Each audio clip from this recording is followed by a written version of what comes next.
The wilderness doesn't forgive mistakes. It doesn't care about your wedding dress or your broken dreams.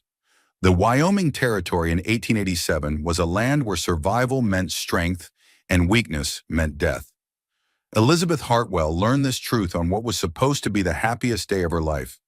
"Please don't let them find me."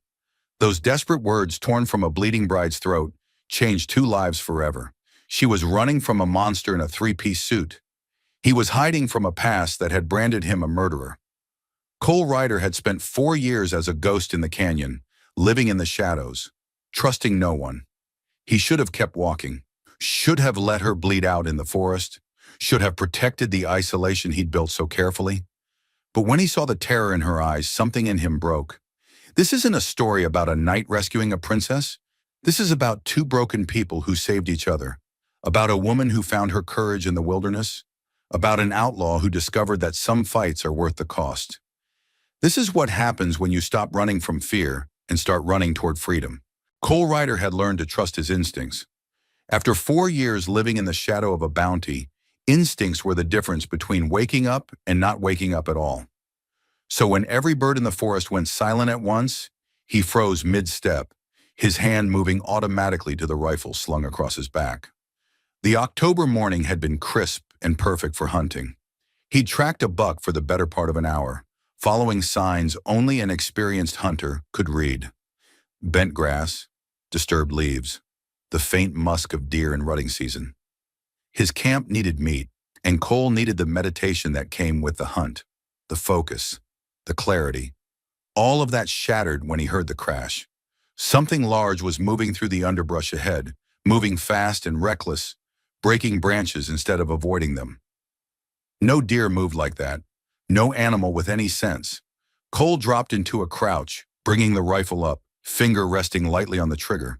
His heart rate slowed automatically. Old training from a life before this one, a life where he'd been Dr. James Ryder, respected physician, loving husband, fool enough to believe justice existed. That man was dead. Cole was what remained. The crashing grew louder, closer. Then he saw her. She burst into the clearing like something from a fever dream, a vision in white, stumbling, falling, trying to rise again. For one disorienting moment, Cole thought he was seeing a ghost. His mind couldn't reconcile the image. A woman in a wedding dress, here, miles from any town or ranch, her skirts torn and muddy, dark hair tangled with pine needles. She fell hard, a cry of pain escaping her lips. That's when Cole saw the blood. It soaked through the white fabric at her left knee, spreading like spilled wine. Her hands were scraped raw, bleeding from a dozen small cuts. And her face?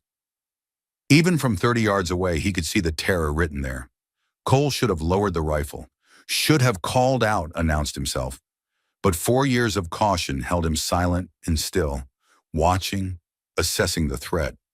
Because women didn't just appear in the deep forest wearing wedding gowns unless something had gone very, very wrong. She tried to stand again, got one foot under her, then collapsed with a sob that cut through the morning air like broken glass. Her hands clawed at the dirt, trying to pull herself forward even though her body had clearly reached its limit. That's when she saw him. Her head snapped up, eyes locking on his position with an animal's awareness of predators. For a frozen heartbeat, they stared at each other. The outlaw and the bride, the hunter and the hunted. Cole saw the calculation flash across her face. Threat or salvation? Death or hope? Then she spoke, and her words changed everything. "Please don't let them find me." The words tore from her throat like a dying prayer, raw with desperation and terror, so pure it hit Cole like a physical blow. He'd heard fear before, plenty of it. But this was something deeper. This was the sound of someone who'd seen the worst humanity had to offer and was still running from it. "Please!" She tried to crawl toward him, dragging her injured leg. "They're coming. I can hear the horses. Please, if you have any mercy." Cole finally lowered the rifle but kept it ready. "Who's coming?" "My..." She choked on the word, started again. "The men from town. They'll take me back. They'll..." Her voice broke completely. "I can't go back. I won't. I'll die first. I swear to God I'll..." "Easy." Cole stepped forward, hands visible, movements slow, like approaching a wounded deer. Easy now. Nobody's taking you anywhere if you don't want to go. She stared at him with wild eyes, clearly not believing him. Why should she? He was a stranger in the woods with a rifle. For all she knew, he was as dangerous as whoever she was running from. I mean it, Cole said quietly. Whatever you're running from, I'm not part of it. You don't understand. Tears cut tracks through the dirt on her face. He has money, power. He'll pay you to.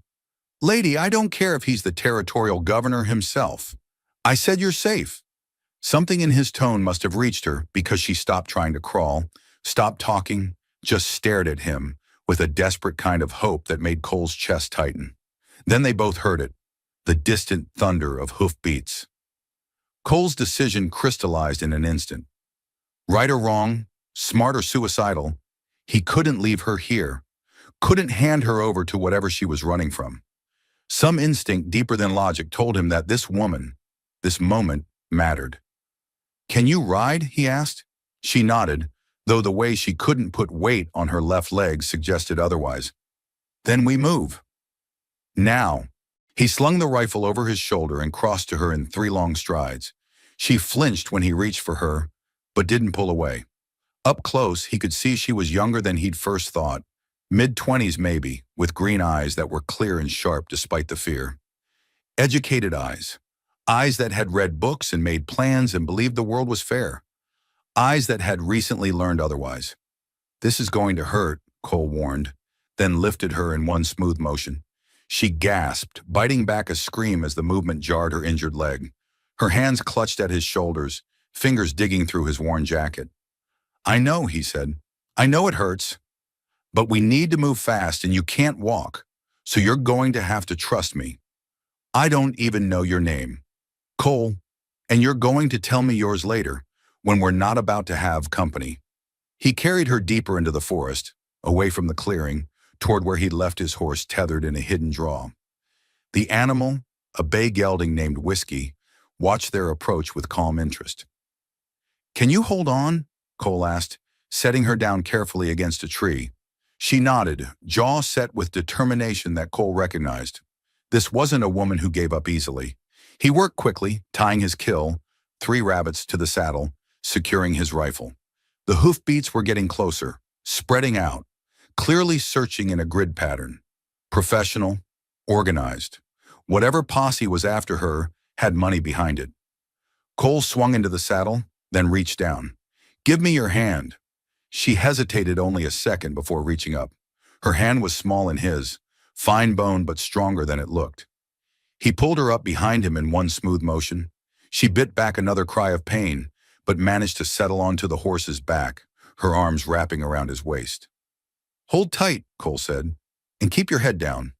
Where are we going? Somewhere they won't follow. He kicked Whiskey into motion, not a gallop, too loud, too obvious, but a smooth, ground-eating lope that carried them deeper into the wilderness. Cole knew these mountains like some men knew city streets. Every canyon, every game trail, every place where a man could disappear if he needed to. Behind them, voices called out, men coordinating their search, getting closer. The woman's arms tightened around him. They'll find us. No, Cole said with absolute certainty. They won't. Because Cole Ryder had spent 4 years learning how to vanish. 4 years perfecting the art of being a ghost, and now for reasons he couldn't fully explain and probably shouldn't examine too closely, he was going to teach this runaway bride how to disappear too. The hoofbeats faded behind them as Cole guided Whiskey into a narrow ravine, then up a treacherous slope that no sane rider would attempt. But Cole wasn't sane, hadn't been since the day they'd called him a murderer and burned his life to ash. Who are you? She whispered against his back. Cole smiled grimly. Depends who you ask. Some folks call me the Canyon Ghost. Others call me a killer. My friends, the few I've got, just call me Cole. Which one are you, really? Lady, I've been asking myself that same question for 4 years. You figure it out.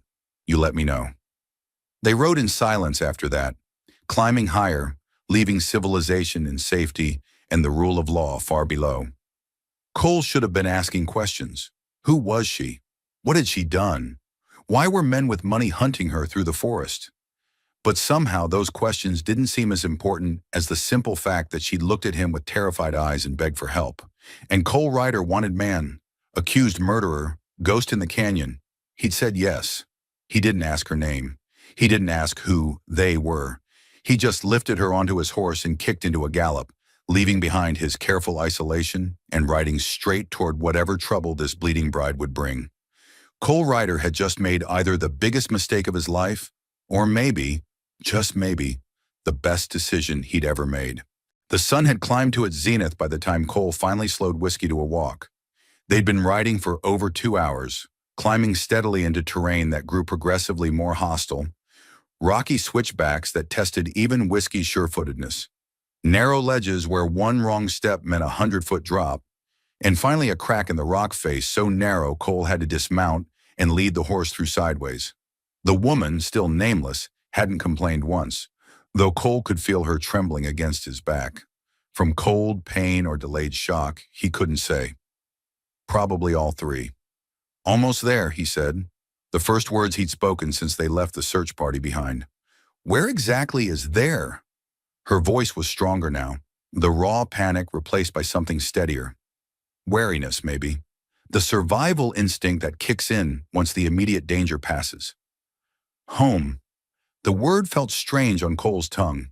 He hadn't used it in years. The hidden canyon wasn't home. It was a hideout, a temporary shelter, a place to wait out the bounty on his head.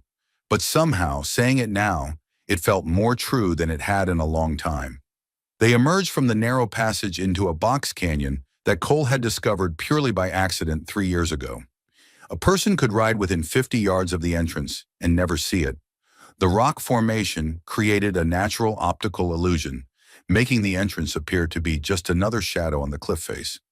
Inside, the canyon opened into a space roughly the size of a small ranch, maybe 40 acres of surprisingly green meadow, fed by a spring that bubbled up from the rocks and formed a clear pool before trickling away through another crack in the rocks. Pine trees grew in scattered clusters, and the high walls protected the space from the worst of the winter winds. But the most important feature was the small collection of structures clustered near the pool. Not just Cole's cabin, a crude but solid building made from logs and chinked with mud, but 2 other shelters as well. Lean-tos and storage sheds, a corral for horses, even the beginnings of a vegetable garden that had somehow survived into October. The woman stiffened against his back. "You're not alone." "No." Cole guided Whiskey toward the cabin. "I'm not." "How many?" "Right now? 5, including me. But don't worry, they're not what you're thinking." "You don't know what I'm thinking."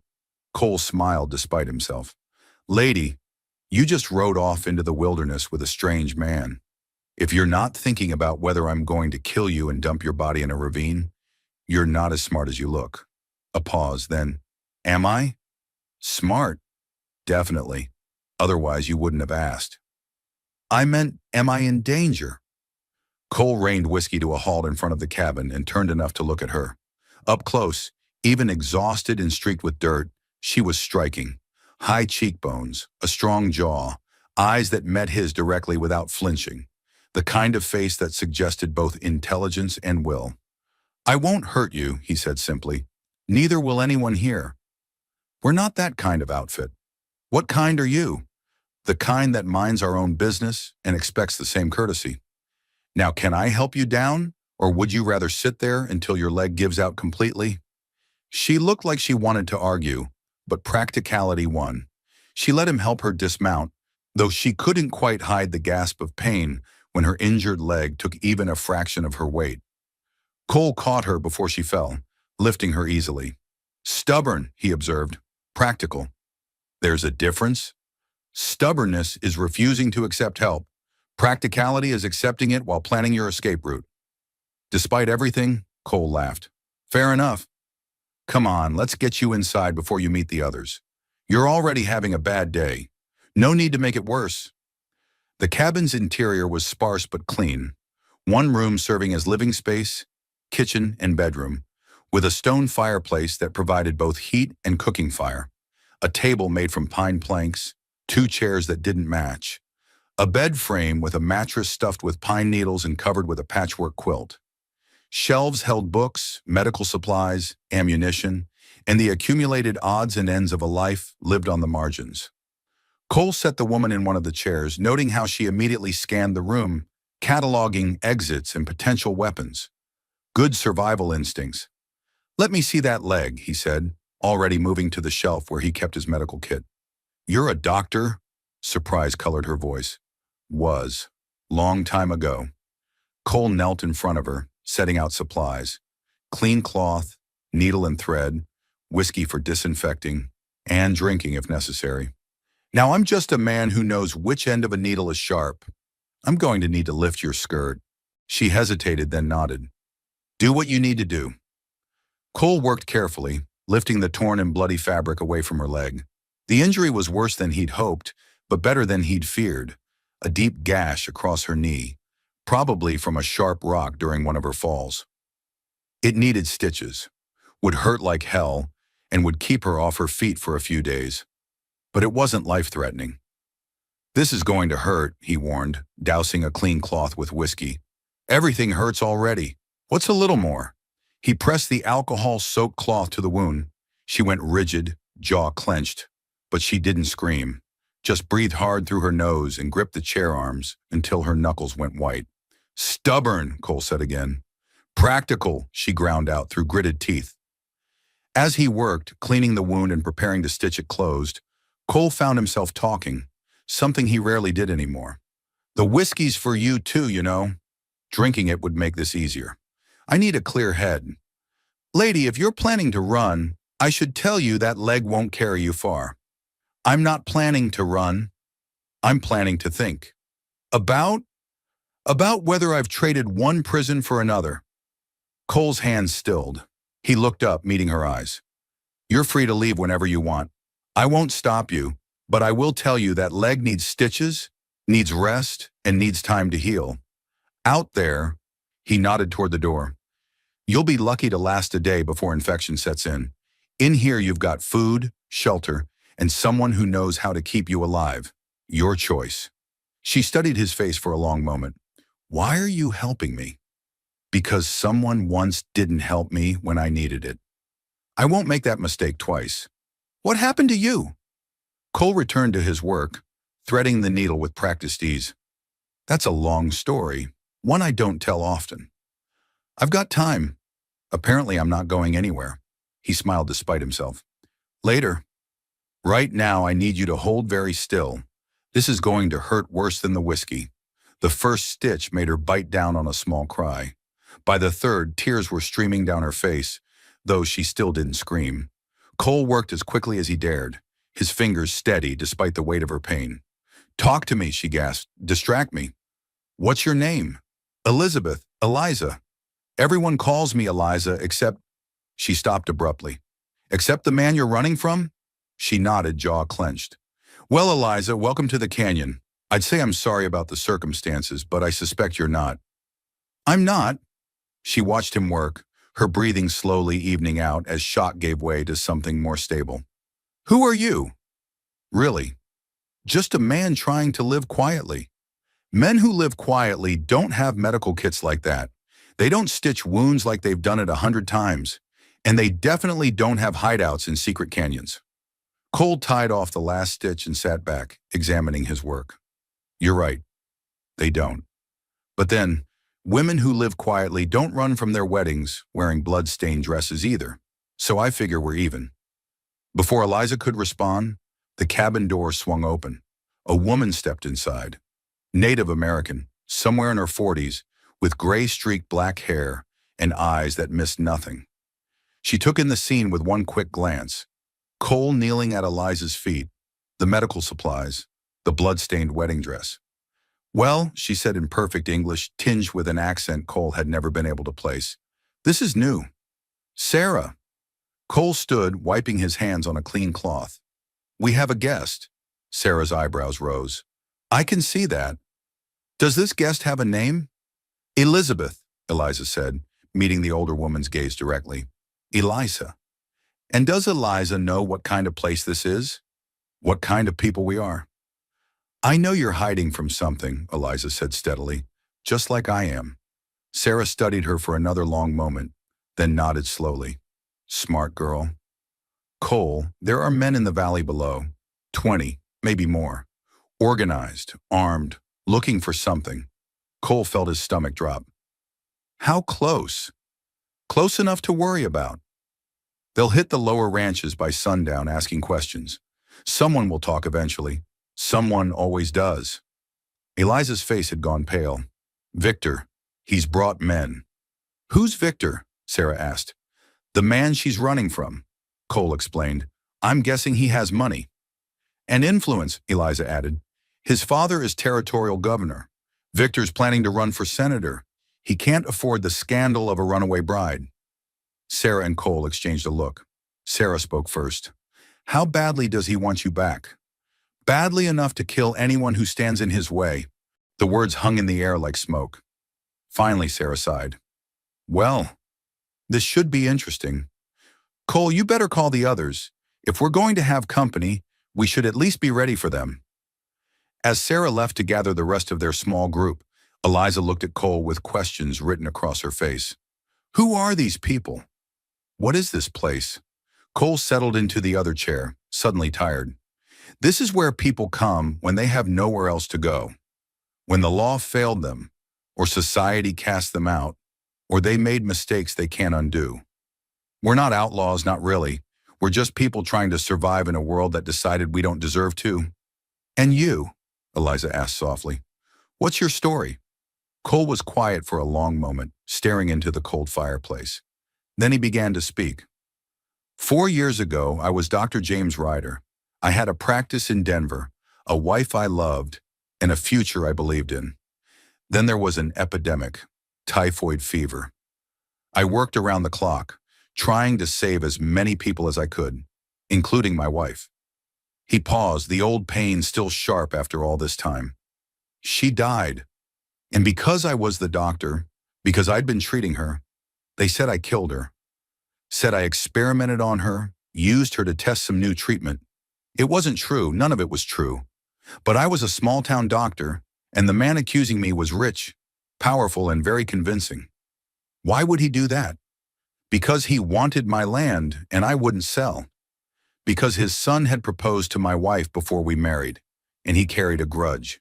Because men like that don't need good reasons. They just need power. Eliza nodded slowly. So you ran. I ran. Changed my name, grew a beard, learned to shoot, and found this place. And I've been here ever since, helping other people who need a place to disappear. That's why you helped me. That's why I helped you. Cole met her eyes. I know what it's like to be hunted. To be called something you're not. To have your whole world torn apart because someone with power decided you're in their way. Outside, Cole heard voices, the others gathering. In a moment, Eliza would meet the rest of them. The former school teacher who'd shot her abusive husband, the ex-soldier who'd refused to follow illegal orders, the Chinese railroad worker who'd been left for dead in a tunnel collapse and now couldn't return home. All of them ghosts, all of them broken by a system that promised justice but delivered only cruelty. Eliza, Cole said, you need to understand something. That man, Victor, he's not going to give up. Men like him never do. If you stay here, there's going to be trouble. Blood, maybe. Definitely danger. I know. And you're still staying? She looked at him with those clear green eyes, and he saw the steel beneath the fear. I'd rather die free than live in his cage. So yes, I'm staying. And if there's blood, well, I hope you're as good with that rifle as you look. Cole couldn't help but smile. Lady, you just might fit in here after all. That night, as torches appeared on the ridge above the valley, as Victor Blackwood's hired men spread through the territory, asking questions and making threats, Cole Ryder stood on the edge of his hidden canyon and made a decision. He'd spent 4 years hiding, 4 years running, 4 years being the ghost everyone said he was. Maybe it was time to be something else. Maybe it was time to fight. Dawn broke cold and hostile over the canyon. Cole had been awake most of the night, keeping watch from the high ridge while the others slept. Below in the valley, he'd counted at least 30 separate campfires. Victor Blackwood wasn't just searching, he was mounting an operation. Sarah joined him as the sun crested the eastern peaks, bringing coffee in a battered tin cup. They stood in silence for a time, watching the smoke from distant fires curl into the morning sky. He's organized, Sarah observed. Military precision. These aren't just ranch hands. No. Cole sipped the bitter coffee. These are professionals, probably brought in from Denver or Cheyenne. Men who know how to hunt people. Can they find us? Cole considered the question. The canyon's entrance was nearly invisible, known only to a handful of people who'd sworn to keep the secret. But secrets had a way of leaking, especially when enough money was involved. Eventually, he admitted, money opens a lot of mouths. All it takes is one person who saw us riding this direction, one rancher who mentions the strange cabin in the high country, one loose word in a saloon. So what do we do? Before Cole could answer, a shout echoed up from the valley below. Not close, maybe a mile away, but clear enough to hear the authority in it. Elizabeth Hartwell! I know you can hear me. Victor's voice, amplified by the natural acoustics of the canyonlands, carried like thunder. Cole and Sarah exchanged glances. Guess he's done being subtle, Sarah muttered. Come back now and all is forgiven. Victor continued. This has gone on long enough. You've made your point, darling, but it's time to come home. Time to honor your commitments. Time to do what's right. The manipulative tone, reasonable, almost paternal, made Cole's jaw clench. He'd heard men talk like that before. Men who broke bones while smiling. Men who called violence correction and control love. Down in the canyon, the others had emerged from their shelters, drawn by Victor's amplified voice. Cole could see Eliza standing in the cabin doorway, her posture rigid, hands clenched into fists. I should go down there, Sarah said quietly. Talk to her. Cole nodded. I'll be there in a minute. He stayed on the ridge a moment longer, studying the deployment of Victor's forces. The man was smart. He'd stationed groups at every major trailhead, controlling access to the high country. It was a net, slowly tightening. Given time and resources, Victor would eventually flush them out, unless they acted first. By the time Cole climbed down to the canyon floor, he found the others gathered around Eliza. Marcus, the ex-soldier, stood with his arms crossed, his scarred face unreadable. Wei, the Chinese worker, was sharpening a knife with methodical precision. Tom, the youngest of their group, looked scared but determined, and Eliza stood in the center, looking somehow both fragile and unbreakable in the morning light. He won't stop, she was saying as Cole approached. I know Victor. He'll burn the entire territory if he has to. He can't afford to let me go. It would destroy his political aspirations. The man who can't control his own wife can't be trusted to lead. Then we send you somewhere else, Marcus suggested. California, maybe. Or Mexico. Get you far enough away that he can't follow. Eliza shook her head. He'll follow. And everyone who helped me will pay the price. I won't have that on my conscience. So what do you suggest? Sarah asked. We can't fight 30 armed men. We don't have to fight them all. Eliza's voice was steady, but Cole could see the tremor in her hands. Just one. Just Victor. The group fell silent. Finally, Cole spoke. You want to draw him out. Face him directly. It's the only way this ends without bloodshed. Lady, Marcus said, his voice rough with concern. Men like Victor Blackwood don't fight fair. You challenge him, he'll put a bullet in you and claim self-defense. Maybe, Eliza met Cole's eyes, but what choice do I have? Keep running? Hide here until his money breaks through your defenses? Watch people die because I was too afraid to face him? Cole understood, though he didn't like it. He'd faced the same choice 4 years ago, run or stand and fight. He'd chosen running, and he'd regretted it every day since. There might be another way, he said slowly, but it's risky. And it requires Victor to be exactly as arrogant as I think he is. They gathered around the cabin table, and Cole laid out his plan. It was simple, maybe too simple, but sometimes the direct approach worked precisely because no one expected it. He thinks you're trapped, Cole explained. Thinks he has all the power. We use that. I ride down under a white flag, arrange a meeting, neutral ground, just Victor and me to negotiate terms. He'll never come alone, Wei observed. No, but he'll come with minimal backup. He won't be able to resist the chance to gloat, to demonstrate his power, and that's when a voice cut through the morning air, much closer than before. "Hello, the camp!" Everyone grabbed weapons, moving with practiced efficiency into defensive positions.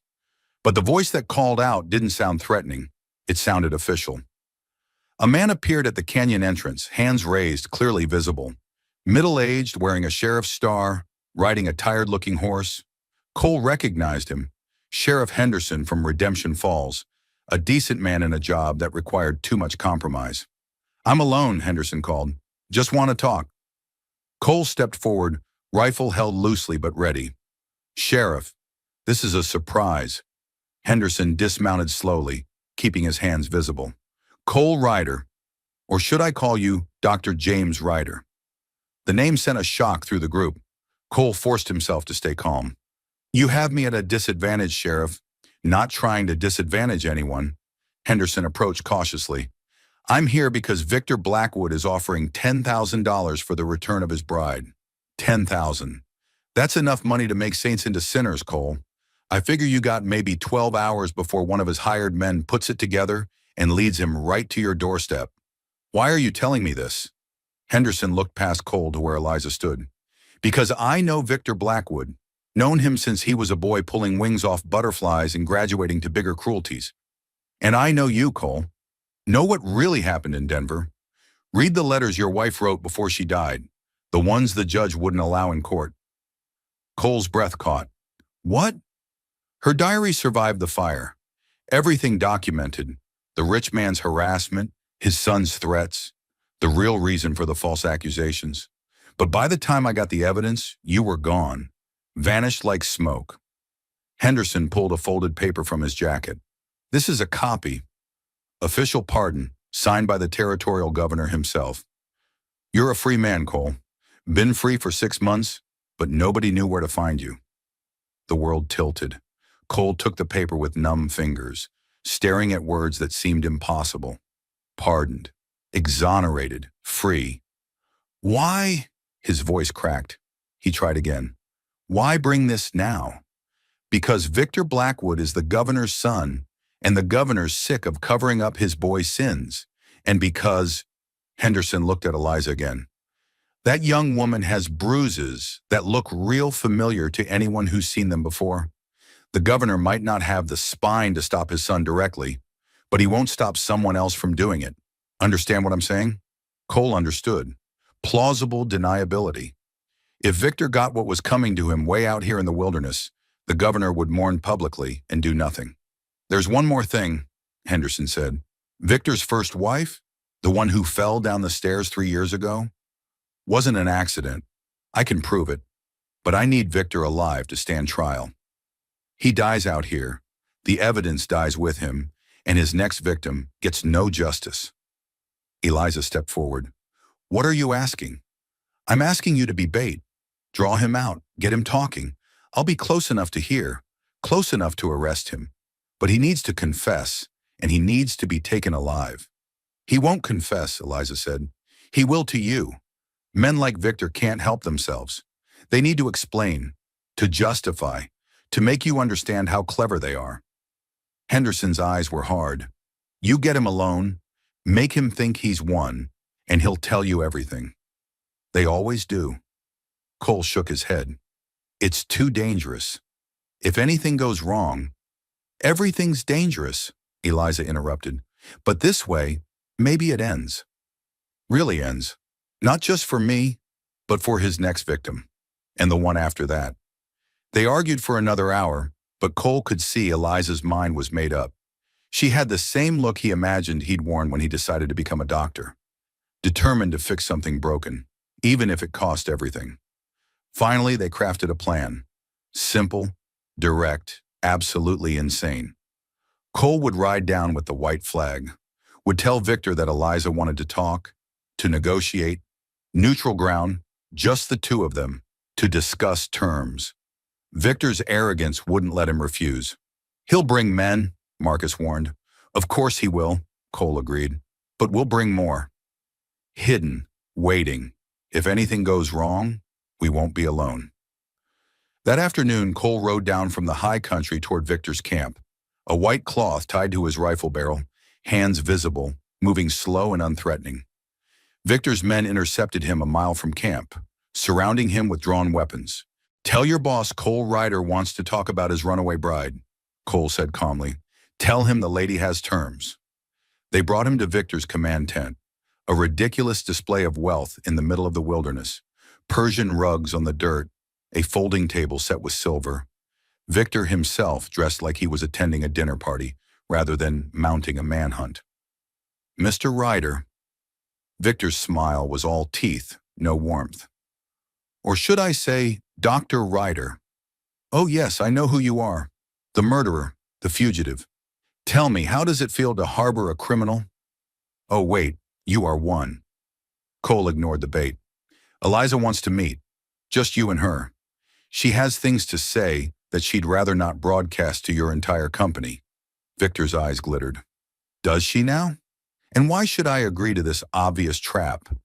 Because if you don't, she'll ride to every newspaper between here and Denver and tell them exactly why she ran. With details, names, witnesses. Your political career will be over before it starts." That hit home. Victor's smile thinned. "She's bluffing." "Maybe. You willing to bet your future on it?" Victor studied him for a long moment. "Where and when?" "Tomorrow morning, the old Mission ruins, 5 miles north. Just you and her. You try to bring your army, she rides straight to the nearest telegraph office. And if I agree, then maybe you both get what you want. Maybe she comes back. Maybe this whole thing ends quietly." Cole leaned forward. "Or maybe you keep playing games until someone gets killed, and this becomes a scandal you can't control. Your choice." Victor's jaw clenched. Cole could see the calculation behind his eyes, weighing risks, measuring odds. Finally, he nodded. "Tomorrow morning, the Mission, just Elizabeth and me. But if this is a trap—" "It's not a trap," Cole lied smoothly. "It's a conversation. What happens after depends entirely on you." He rode out of the camp, feeling Victor's eyes on his back the entire way. When he was finally out of sight, he allowed himself a breath of relief. Tomorrow morning, one way or another, this would end. That night, the canyon was busy with preparation. Weapons cleaned, positions scouted, contingencies planned. Sheriff Henderson arrived after dark, bringing 2 deputies he trusted. "He takes her, you shoot," Cole told his people. "He threatens her, you shoot. Anything that looks like he's about to hurt her, you shoot. Questions after, not before." Eliza sat apart from the preparations, staring into the fire. Cole joined her, offering coffee she didn't drink. "You don't have to do this," he said quietly. "Yes, I do." "Why?" "You could run. We'd help you. Mexico, Canada, anywhere. And spend the rest of my life looking over my shoulder, wondering when he'd find me, wondering who else he'd hurt because I was too afraid to stop him." She looked at Cole. "You ran. Did it make you happy?" Cole was quiet for a long time. "No," he finally admitted. "It didn't." "Then you understand why I have to face him." She was right. Cole did understand. Sometimes running was survival, but sometimes you had to stand and fight. Not because you'd win, but because the alternative was worse than losing. "Tomorrow," Eliza said, her voice barely above a whisper. "When I see him, when I have to face the man who—" She stopped to start it again. "Will you be close? Close enough to hear, close enough to shoot, close enough to matter?" "Good." She finally looked at him. "I'm afraid, Cole. I'm so afraid. Fear means you're smart, means you understand what's at stake. How do you live with it?" "The fear?" Cole considered the question. "You don't live with it. You live despite it. You feel the fear and you do the thing anyway, because the alternative is letting fear make your choices. And then you're not living, you're just waiting to die." Eliza nodded slowly. "Then tomorrow I live." "Tomorrow," Cole agreed, "you live." As the fire burned down and the others finally slept, Cole kept watch. Somewhere out there, Victor Blackwood was doing the same, planning his own strategy, confident in his power and position. But Victor didn't know about Sheriff Henderson's evidence, didn't know about the pardon that cleared Cole's name, Didn't know that he was walking into a confrontation surrounded by people who'd spent years perfecting the art of survival. Most of all, Victor didn't know Eliza. Didn't understand that the woman he'd tried to break had instead been forged into something harder. Tomorrow morning, Victor Blackwood would learn what happened when you underestimated a woman with nothing left to lose. Tomorrow morning, everything would change. The old mission stood against the dawn sky like a broken prayer. Adobe walls crumbling after decades of neglect, wooden roof beams exposed to the elements, the bell tower listing at an angle that suggested eventual collapse. It had been built by Spanish missionaries a century ago, abandoned when the local tribes moved on or died out, and now it served mainly as shelter for coyotes and memories. Perfect neutral ground, isolated enough for a private conversation, exposed enough that neither party could hide an army, or so Victor would think. Cole had spent the night before scouting every approach, every hiding place, every angle of fire. Marcus positioned himself in the bell tower despite its questionable stability, his rifle commanding a view of the entire mission grounds. Way and Tom covered the eastern and western approaches, hidden in scrub brush that looked too sparse to hide a rabbit, let alone a man. Sheriff Henderson and his deputies were further out, positioned to block any reinforcements Victor might summon. And Cole himself would be in the mission's old chapel, close enough to hear every word through the broken walls, close enough to intervene if things went wrong. It's too exposed, Marcus had argued during the planning session. She'll be in the open, nowhere to run if he tries something. That's the point, Eliza had replied calmly. He needs to feel in control. Needs to believe he's won. If I'm cowering in cover, he'll know it's a trap. Now as the sun climbed higher, Cole watched Eliza prepare. She'd washed the blood from her wedding dress as best she could, though rust-colored stains still showed on the white fabric. The torn sections had been roughly sewn. Her hair was combed and pinned back. She looked exactly like what Victor would expect. A runaway bride, defeated, ready to negotiate surrender. But Cole saw the steel in her spine, saw the way her hands no longer trembled, saw the determination that had replaced fear over the past 3 days. Remember, Sheriff Henderson said, checking his pocket watch, we need him to confess. Need him to say something, anything about his first wife, about why you ran. The more he talks, the stronger our case. He'll talk, Eliza said with certainty. Men like Victor can't help themselves. They need you to understand how clever they are, how deserving of power. He'll explain everything. Cole handed her a small derringer. Inside your sleeve. Last resort only. She took it, the small weapon disappearing into the folds of fabric. And if he tries to take me, he won't. Cole's voice was harder than he intended. Because I'll put a bullet through him first. Their eyes met.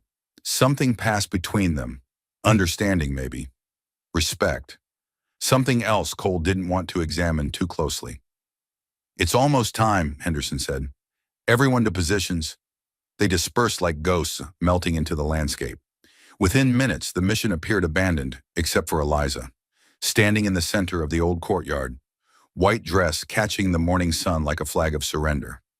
Cole settled into his position in the chapel, finding a gap in the adobe wall that gave him a clear view. His rifle was loaded, safety off, and his hands were steady despite the adrenaline singing through his veins. They didn't have to wait long.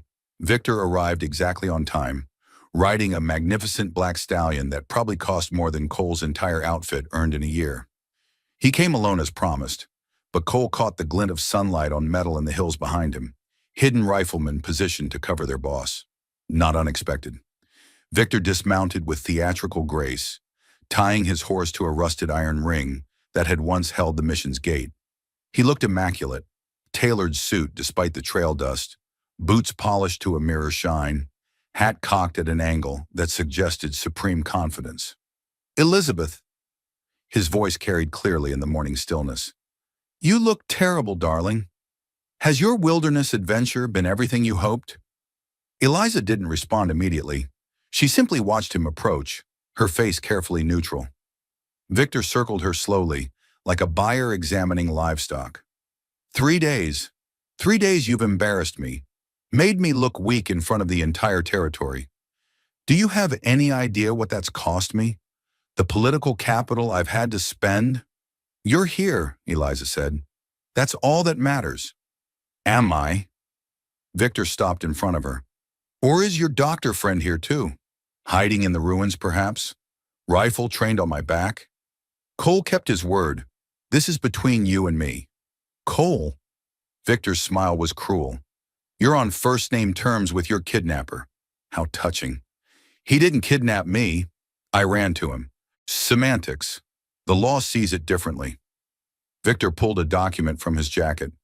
Marriage contract signed by your father. Legally binding. You are my wife in everything but ceremony. Running from me is theft. Theft of my property. Eliza's jaw clenched, but she kept her voice steady. I'm not property. Oh, darling. Victor's laugh was genuinely amused. You absolutely are. In the eyes of the law, in the eyes of society, in the eyes of God. Your father sold you to me, and I paid good money for the privilege. Did you really think you could just walk away? In his hiding spot, Cole's finger tightened on the trigger. Easy, he told himself. Let him talk. Let him hang himself with his own words. Why? Eliza asked. Why me? You could have any woman in the territory. Why force someone who doesn't want you? Because you're perfect, Victor stepped closer. Beautiful, educated, from a good family. You'll make an excellent senator's wife. And more importantly, his voice dropped, taking on a dangerous edge. You needed to be broken. I saw it the first time we met. That spark, that defiance, so much like... He stopped abruptly, but Eliza pressed. Like who? Like your first wife? Victor's expression shifted. For just a moment, the mask slipped, and Cole saw the monster underneath. You don't mention her. Why not? Catherine was her name, wasn't it? She fell down the stairs, tragic accident. Eliza's voice was steady, relentless. Is that what's going to happen to me, Victor? When I don't perform correctly? When I embarrass you one too many times? Catherine was weak. The words came out flat, emotionless. She couldn't handle the pressure. Couldn't be what I needed her to be. So you killed her? Silence. Cole held his breath. This was it, the moment everything hinged on. Victor's laugh was soft, almost sad. Killed is such a crude word. I helped her. Helped her understand that there are worse things than falling downstairs, like living without purpose, like failing in your duties, like... He grabbed Eliza's arm suddenly, yanking her close. Like running away and thinking you can embarrass me without consequences. Let me go. Eliza's voice was hard. Or what? You'll call for help? You'll fight? Victor's other hand moved to her throat. Darling, you've forgotten something important. I don't need you alive. I need you compliant. And if you won't be compliant, well, there are other ways to solve my problem. Another tragic accident, the runaway bride who fell from her horse, broke her neck in the wilderness. So sad, so preventable. Cole was already moving, bringing the rifle up, but Henderson's voice cut through, sharp and official. Victor Blackwood, you're under arrest. The sheriff emerged from cover, deputies flanking him, weapons drawn. Victor spun, still holding Eliza, his hand tightening on her throat. This is a trick, Victor snarled. You promised. I promised nothing, Eliza gasped out. And you just confessed to murder. Victor's eyes widened as he processed the trap. His hidden riflemen were standing, but Henderson's deputies already had them covered. Marcus's rifle never wavered from the bell tower. There was no escape. This won't hold up in court, Victor said, but his voice had lost its confidence. Your father signed the arrest warrant himself, Henderson said, pulling papers from his jacket. He's had enough. Enough covering for you, enough explaining away your violence. You're going to stand trial for Catherine's murder, and based on what I just heard, I'm adding attempted murder of Miss Hartwell to the charges. Victor's face went through a series of expressions: denial, rage, calculation. Then his hand moved to his belt, to the pistol Cole should have anticipated. No! Eliza twisted, throwing herself backward. Cole's rifle spoke. The bullet took Victor in the shoulder, spinning him around, the pistol flying from nerveless fingers. He went down hard, screaming, blood spreading across his tailored suit. Cole was out of cover in an instant, rifle trained on Victor's face. "Don't move! Don't even breathe wrong." Henderson moved in with handcuffs while his deputies secured Victor's men. Within minutes, it was over. Victor Blackwood, future senator, son of the governor, lay in the dust, hands bound, shoulder bleeding, political career shattered. Eliza stood apart, trembling now that the adrenaline was fading. Cole went to her, rifle still ready but a tension on her face. "You okay?" Her voice broke. "I shot him. I had the Derringer, and when he reached for his gun, Cole looked down. Sure enough, there was a second wound in Victor's leg, small caliber, still bleeding. He hadn't even registered it in the chaos. "Good," Cole said simply. "Saves me a bullet." Eliza looked at him with wild eyes, then suddenly started laughing. Hysterical, relieved, exhausted laughter that bordered on tears. Cole pulled her close, let her shake against him, while Henderson organized the prisoners and Marcus climbed down from the bell tower. "It's over," Cole said quietly. "It's really over." "For me," Eliza managed, "but your pardon, is real. I'm free. We're both free." They stood there in the ruins of the old mission while the sun climbed higher, while Victor was loaded onto a horse for the trip back to town, while the machinery of justice slowly ground into motion. Two people who'd been running from their pasts, who'd found each other in the wilderness, who'd faced down their demons and somehow come out the other side. "What now?" Eliza asked. Cole looked at the canyon in the distance, at the hidden valley where his misfit family waited, at the life he'd built from scraps and survival. "Now," he said, "we figure out what living actually means." And for the first time in 4 years, Cole Ryder smiled like he meant it. The celebration at the canyon that night should have been simple.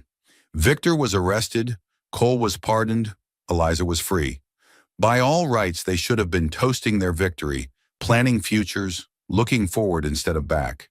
But 3 days after Victor's arrest, everything went wrong.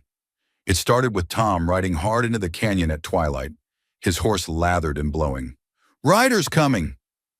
Maybe 20, heavily armed. "They'll be here within the hour." Cole was on his feet instantly. Victor's men? Worse, his brother. The name hit like a punch. Cole had heard of Thomas Blackwood, older than Victor, meaner, with a reputation for vengeance that made his younger brother look merciful by comparison. Where Victor used manipulation and political power, Thomas used raw violence. "I thought he was in Montana," Marcus said, already checking his weapons. "Was." Apparently Victor sent word before the arrest, called for backup. Tom was breathing hard. "I heard them talking in town. Thomas swore he'd burn the canyon, kill everyone in it, and string Cole's body from the highest tree as a warning." Eliza had gone pale. "This is because of me." "This is because the Blackwoods are bastards," Sarah corrected. "But Tom's right. We need to prepare for siege." The next hour was chaos. They reinforced positions, stockpiled ammunition, filled every container with water in case of fire. Way rigged traps on the main approaches. Marcus set up a field of fire from the high ground. Even Henderson, who'd been preparing to leave, sent his deputies for reinforcements and prepared to stand with them. "This isn't your fight, Sheriff," Cole said. "It is now. I arrested Victor. That makes me a target too." Henderson checked his rifle. "Besides, I'm tired of powerful men thinking they can burn down anyone who opposes them." As darkness fell, they saw the first torches, not approaching the canyon directly. That would be too easy. Instead, Thomas Blackwood's men spread out, surrounding the high country, cutting off escape routes. This wasn't a raid. It was a siege. The first attack came at midnight. Not the main force that would come later. This was a probe, testing their defenses. 10 riders came hard at the canyon entrance, firing wildly, trying to draw return fire and gauge their strength. Marcus dropped 2 from the bell tower Cole had hastily repaired. Way's traps took down 3 more, horses stumbling in hidden pits, riders thrown. The rest retreated, but they'd learned what they needed. The canyon was defended, but not by an army. In the lull that followed, Cole found Eliza in the cabin, loading spare rifles. Her hands were steady now, movements efficient. 3 days ago, she'd been a terrified bride. Now she was a woman preparing for war. "You should leave," Cole said. Take whiskey, use the back trail. You could be in the next territory before dawn. And leave you to die because of me? I don't think so. Eliza, don't. She turned to face him. Don't tell me to run. Don't tell me to hide. I spent my whole life doing what I was told, being what others expected. It nearly destroyed me. I'm not going back to that. This isn't about what's expected. This is about survival. Exactly. And I've learned that survival isn't just staying alive. It's living with yourself afterward. She hefted a rifle. Check the action. I can shoot. You taught me. So I'm going to shoot. Before Cole could argue further, a voice rang out across the canyon. Thomas Blackwood, using a speaking trumpet to amplify his words. Cole Ryder. You listening? Cole moved to the cabin door, staying in shadow. I'm listening. Good. Because I've got a proposition for you. Send out my brother's woman and you get to live. Keep her and you all burn. You've got 1 hour to decide. Victor's woman is in jail, Cole shouted back. In Redemption Falls, awaiting trial. We don't have her. Liar, I know she's in there. I know you're protecting her. Thomas's voice rose to a scream. Send her out or I'll kill you both. I'll kill everyone in that fucking canyon. You hear me? Everyone. The threat echoed off the canyon walls, carrying with it the promise of absolute violence. Marcus appeared at Cole's shoulder. He's serious. Men like that don't bluff. I know. So what do we do? Cole was quiet for a moment, thinking. Then, we call his bluff anyway. He stepped into the open, rifle in hand but pointed at the ground. Nonviolent but not surrendering. Thomas Blackwood. You want Elizabeth Hartwell? Come get her yourself. Face to face, you and me. Or are you afraid to face one man without your army? Laughter echoed from the darkness. You think I'm stupid? You think I'll walk into your trap like my idiot brother? I think you're a coward who hides behind hired guns. I think you're all talk and no courage. I think... The shot came without warning. Cole felt it before he heard it. The impact spinning him around, his rifle falling from numb fingers. He hit the ground hard, Sarah and Eliza dragging him back into cover, while return fire lit up the night. Shoulder, Cole gasped. Just the shoulder. But there was too much blood. The bullet had torn through muscle and possibly nicked the artery.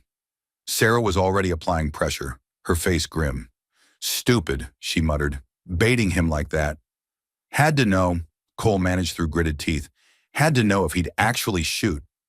Now you know. Feel better? Despite the pain, Cole smiled.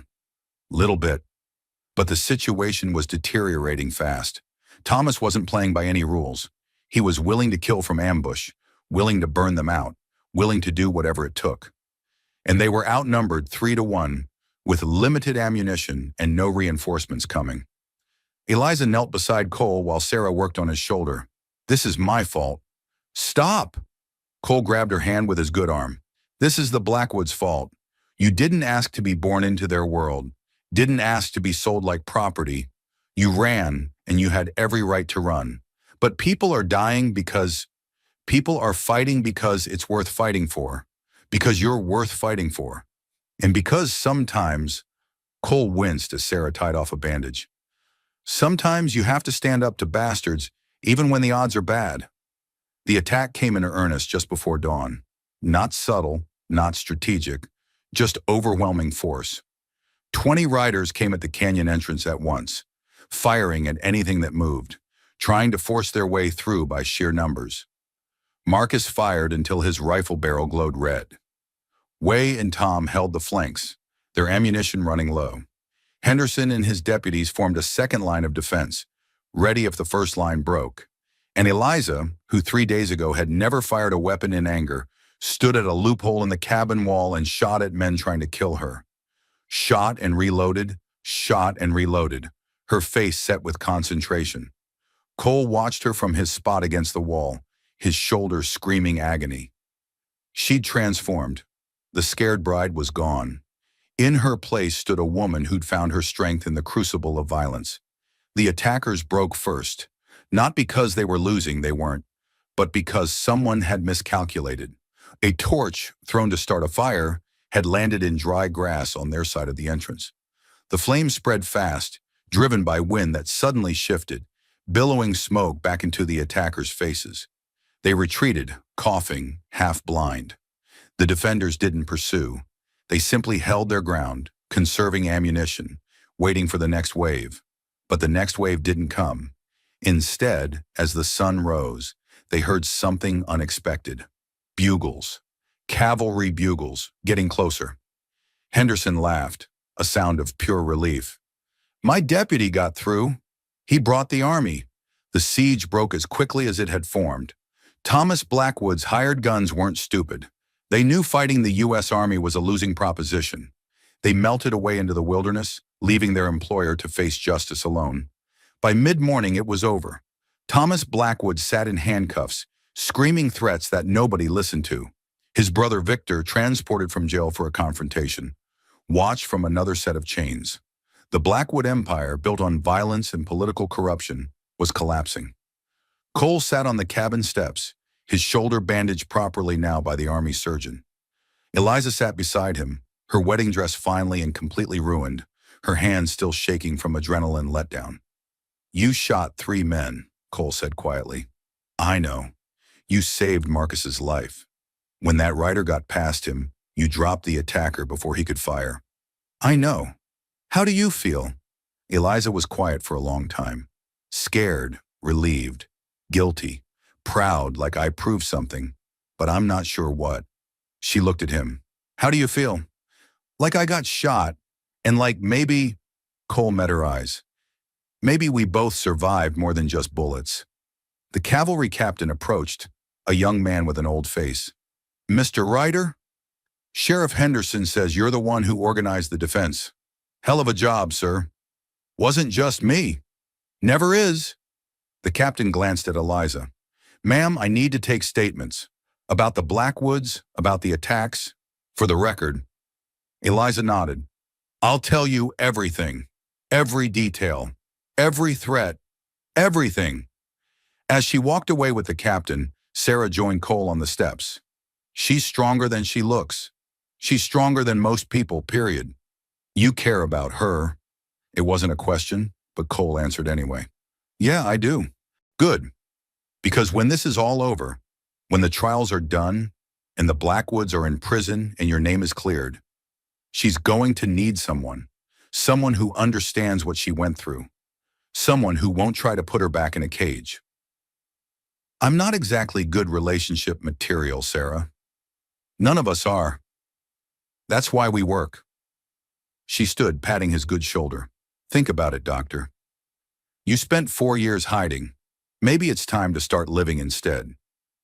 Cole watched Eliza talk to the captain, watched her hands move as she explained events, watched the strength in her spine. Sarah was right. They'd both survived. Both proven they were stronger than the people who'd tried to break them.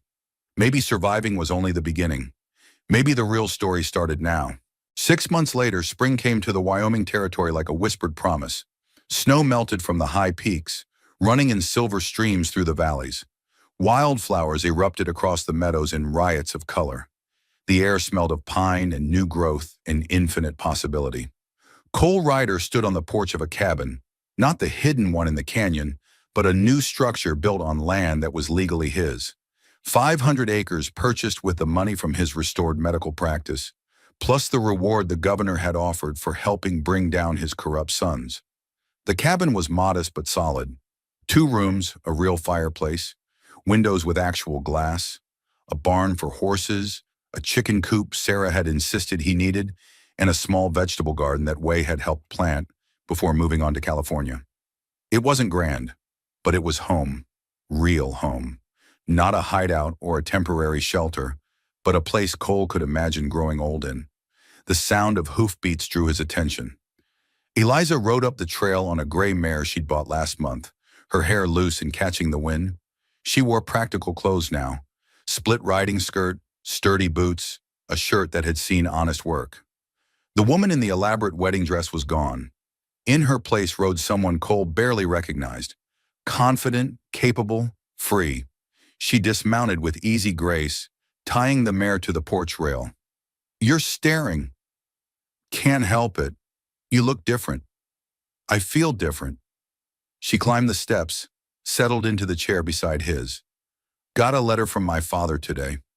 Cole tensed. Eliza's relationship with her family had been complicated after the trial. Her father had publicly disowned her for embarrassing the family name, though privately he'd sent money and awkward apologies. What did he say? That he's sorry. That he should have listened when I told him about Victor. That he chose business over his daughter and he'll regret it the rest of his life. She folded the letter carefully. He wants to visit, to try to rebuild what he broke. What did you tell him? That I'll think about it. That forgiveness takes time. That I'm not the same woman who left his house 6 months ago, and if he visits, he needs to meet the person I've become, not try to resurrect the daughter he sold. Cole nodded. Strong words. I learned from a good teacher. They sat in comfortable silence for a while, watching the sun paint gold across the valley. This had become their rhythm over the past months. Eliza visiting every few days, helping with the practice Cole had reopened, sometimes staying for dinner, sometimes for longer conversations that stretched late into the night. They hadn't defined what they were to each other. Friends seemed too weak, partners maybe, survivors who understood each other in ways no one else could. The trial's finally over, Eliza said. Victor got 20 years. Thomas got life, both in territorial prison, no chance of early release. How do you feel? Like I can breathe again, like maybe I'm not waiting for the other shoe to drop. She looked at him. How's your shoulder?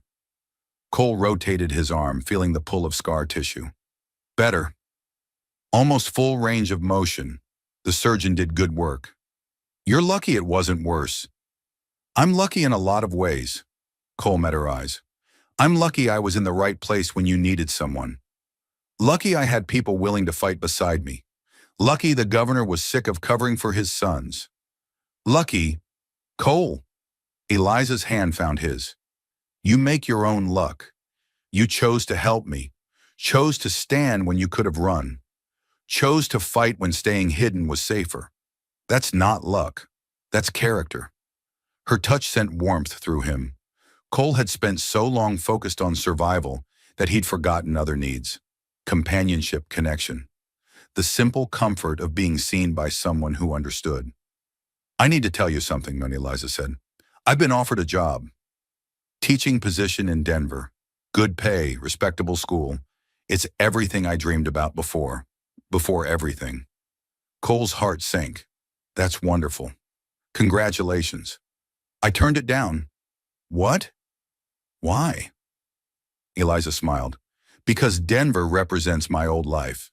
The life where I did what was expected, stayed in my lane, never questioned the rules. I don't want to go back to that. I want something different.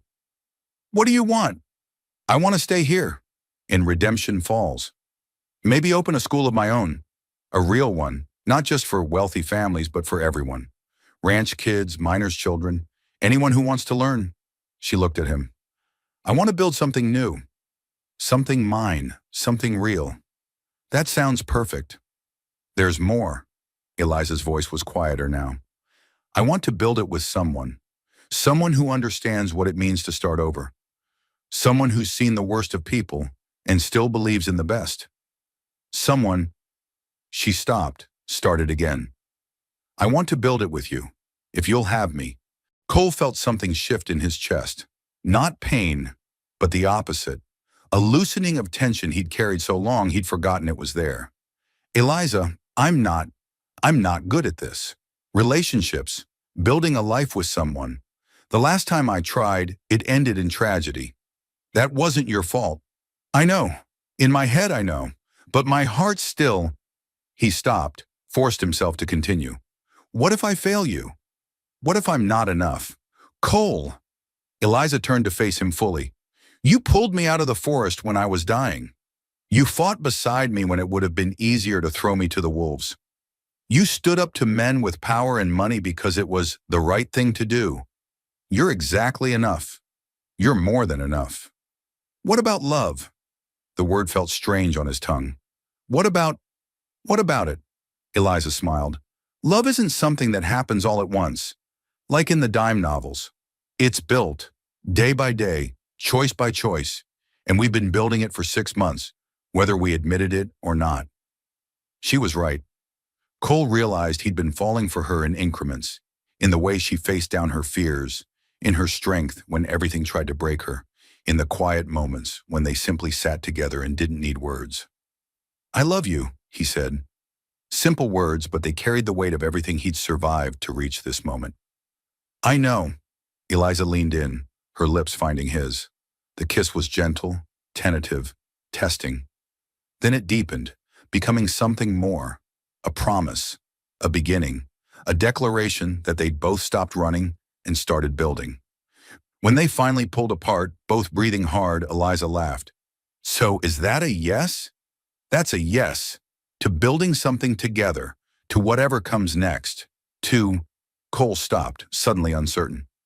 "What exactly are we saying yes to?" "I don't know." Eliza's smile was radiant. "And that's the beauty of it. We get to decide. No one else's rules, no one else's expectations, just us, figuring it out together." The next months were a blur of building, literal and metaphorical. Eliza's school took shape in a building Marcus and Way helped construct before they moved on to their own new lives. Students trickled in slowly at first, then in a flood as word spread about the teacher who didn't care about social status, only about learning. Cole's practice grew as well. People who'd once avoided him now sought his help, won over by his skill and Sarah's fierce advocacy. The man who'd been branded a murderer became the doctor people trusted with their lives. And through it all, Cole and Eliza built their relationship. Not perfect, they argued about everything from medical ethics to teaching methods to whether the cabin needed a second room. But they always came back together, always chose partnership over pride. 1 year after the day they met, Cole stood in the old mission ruins, now cleaned up and partially restored by the town's effort to preserve history. Eliza stood beside him, wearing a simple dress of deep blue, holding wildflowers instead of an elaborate bouquet. Sarah served as witness.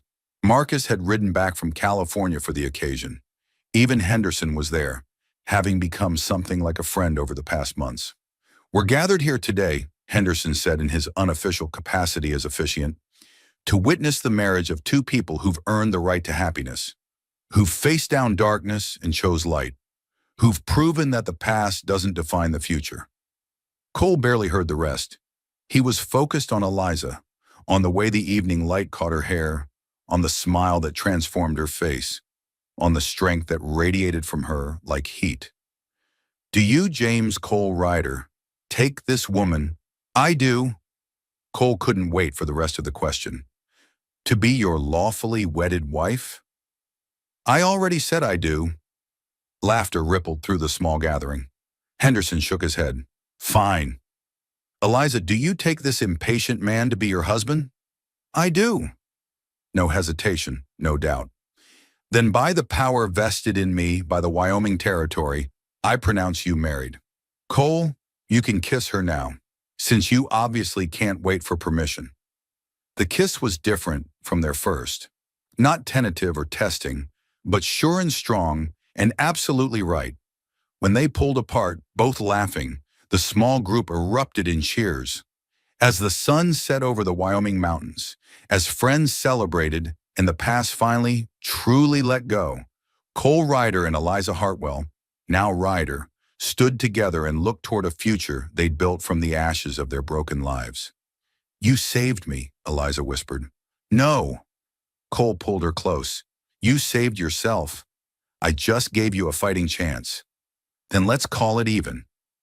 We saved each other, and that, Cole thought, was exactly right. They had saved each other, not with grand gestures or heroic deeds, but with the simple choice to stand together when the world tried to tear them apart, with courage when fear was easier, with hope when despair was closer. The wilderness didn't care about their plans, but they'd made their plans anyway, built their lives anyway, loved anyway, and that was enough. That was everything. Sometimes the stories we tell ourselves are wrong. Elizabeth thought she was too weak to fight back. Cole thought he was too broken to love again. Both were wrong. This story isn't really about the Wild West. It's about courage, Not the kind that roars, but the kind that whispers, "I'll try again tomorrow." The Blackwoods of the world count on you staying silent. They count on fear being stronger than courage. They're wrong. The day Eliza ran from that wedding, she didn't know where she was going. She just knew she couldn't stay. The day Cole chose to help her, he didn't know how it would end. He just knew hiding forever wasn't living. You don't need to see the whole staircase to take the first step. You don't need to be unafraid. You just need to act despite the fear. If this story moved you, hit that like button and subscribe for more tales of courage from the American frontier. Share your own story of fighting back in the comments below. Remember, sometimes the person you're running to is exactly who you needed all along. Your story isn't over yet.